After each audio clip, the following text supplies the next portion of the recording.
Hello guys, fundamental rights जो forest syllabus में दिए गए हैं उनके कुछ आर्टिकल्स लेकर मैं फिर हाजिर। पहला article 20, protection in respect of conviction for offences. किसी भी जुर्म याफ्ता शख्स की हिफाजत करना कानून के मुताबिक ज़रूरी है, जो आर्टिकल 20 में आता है। इसके कुछ सब क्लासेस हैं। आर्टिकल 21 इसके मुताबिक no ex post facto law, no person shall be, पहला convicted of any offence except for violation of law. किसी भी शख्स को हम सज़ा नहीं दे सकते हैं अगर बशर्ते उसने कोई कानून की खिलाफ वर्जी ना की हो। अगर कानून तोड़ा है तो इसके खिलाफ कानूनी कार्रवाई हो सकती है। Second, subject to a penalty greater than that prescribed by the law. उसको हम कोई पेनल्टी लगा सकते हैं, जुर्माना कर सकते हैं जो कि लॉ ने प्रेस्क्राइब किया, उससे ज़्यादा भी नहीं। This ex post facto legislation is applicable only for civil legislation while criminal legislation can not be given retrospective effect. हम सिर्फ एक्सपोस्ट फैक्टो लॉ जो है इस सिविल लेजिस्लेशन के लिए, सपोज अगर कानून चाहे कि रिट्रोस्पेक्टिव इफेक्ट जो पीछे का डेट है, इफेक्ट कहाँ से आएगा, ये सिर्फ सिविल लेजिस्लेशंस के लिए, जो कानून आम लोगों के लिए ठीक है, लेकिन क्रिमिनल प्रोसीजर किसी शख्स के खिलाफ जो सज़ाई मौत है या कोई सज़ा हो सकती है उस लेजिस्लेशन के खिलाफ, इसको रिट्रोस्पेक्टिव इफेक्ट नहीं दे सकते हैं। Number second, article 22, no double jeopardy. इसका मतलब है means no person shall be convicted or prosecuted or punished by the same offense more than once। किसी भी शख्स को हम दो बार सज़ा नहीं दे सकते हैं एक ही जुर्म के लिए। सपोज किसी ने कोई गलती की है, उसको हम सिर्फ एक बार सज़ा दे सकते हैं, दूसरी बार नहीं। इसका तीसरा प्रोविजन है आर्टिकल 23, नो सेल्फ इनक्रिमिनेशन।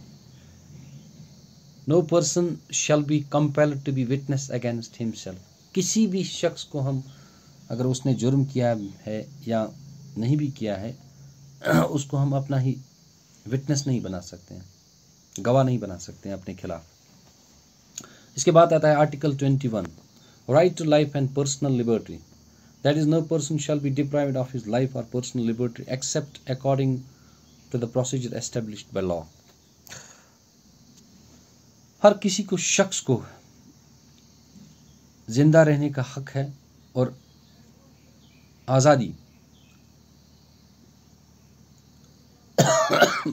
से रहने का हक है। किसी भी शख्स की पर्सनल लिबर्टी हम डिप्राइव नहीं कर सकते, छीन नहीं सकते हैं। हाँ, हो सकता है किसी टाइम सरकार के लिए ज़रूरी हो तो, लेकिन वो भी प्रोसीजर एस्टेब्लिश लॉ के मुताबिक, कानून के दायरे के मुताबिक होना चाहिए। और ये पॉइंट जो प्रोसीजर एस्टेब्लिश्ड बाय लॉ, ये हमने बोरो किया है जापान से। कुछ केसेस आए थे इस कानून के मुताबिक। चलो पहला देखते हैं। एक ही गोपालन वर्सेस स्टेट ऑफ मद्रास 1950 में एक केस आया था, गोपालन केस में। Protection of under article 21 is available only against arbitrary executive action and not against arbitrary legislative action. हम 21 आर्टिकल के मुताबिक हम किसी को भी प्रोटेक्शन दे सकते हैं, लेकिन वो सिर्फ एग्जीक्यूटिव, मतलब जो मनमानी का ऑर्डर निकलेगा, लेकिन वो एग्जीक्यूटिव होना चाहिए हुकूमती साजी पर। अगर हुकूमत कोई मनमानी का ऑर्डर निकाले, उसके खिलाफ सुप्रीम कोर्ट या कानून के मुताबिक हम उसके खिलाफ जा सकते हैं, कार्रवाई कर सकते हैं, लीगल हमारा हक है, फंडामेंटल राइट है। लेकिन अगर आर्बिट्री लेजिस्लेटिव एक्शन है जिसपे पहले से ही कानून बना है, उसके खिलाफ हम सुप्रीम कोर्ट में नहीं जा सकते हैं या किसी भी कोर्ट में नहीं जा सकते हैं। वो फंडामेंटल राइट्स उस वक्त हमारे प्रोटेक्ट नहीं होंगे। लेकिन फिर बाद में एक और केस आया, Maneka Gandhi versus Union of India 1978 में। इसमें Supreme Court overruled its judgment in the Gopalan case that protection under Article 21 is available not only against arbitrary executive action but also against arbitrary legislative action. और Maneka Gandhi case जो 1978 में आया था, उसमें अपना ही judgement over rule, जो judicial review supreme court पहले से 137 आर्टिकल के मुताबिक लेती है कि अगर कोई भी जजमेंट उसने पहले दिया हो उसको ओवर रूल भी कर सकती है, उसके मुताबिक उसने ये ओवर रूल किया।